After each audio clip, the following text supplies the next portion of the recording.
Hey everyone welcome back to my mini vlog. I hope समस्त बहुत बड़ा से थे। मु बाहरली भवानीपाटना सेटा भी भूल डिक्की भितर सब सामान रखीदे कि मु गली स्प्रिंग रोल खाया बट भाग्य मोर एत खराब जे बस टाइम हो जाता तो मुझे खाइलिनी। मत बस स्टैंड छाड़ा को आसते मम्मी आउ सीमा ये टिके बस रे बसिकी नटंगी काढ़ुची आउे मोर हेयर स्टाइल बिगड़ी जाता जोड़ा कि मु स्टाइल करदेली अगेन हिरोइन बड़ा देखाली। तो ये मम्मी आउ सीमा कोणार्क हॉल छक्कर ओह्ली पड़े तापर मु राउरकेला टू भवानीपाटना एकुटिया जर्नी स्टार्ट कली।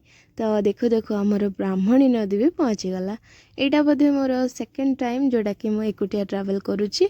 मत एक्चुअली बस ट्रावेल करने को भल लगे बट ट्रेन रे भी तो एकुटिया छाड़े मत आकुटिया जेहेतु जाऊली तो मत निद भी हो नाला को पर्यंत गला मु भी जानी मो मुहर खुशी तो देखी ही पारे बिकज 6:30 या 7 घंटार जर्नी पर 2:47 आम भवानीपाटना रे पहुँचलु एंड मत मामा और बाबू पिकअप करने आसे छक। मुझे टायर्ड हो जाती एंड रो वीडियो बने पारे तो ये मोर Rourkela to Bhawanipatna journey video भल लगे लाइक शेयर एंड सब्सक्राइब करदेवे। बाय।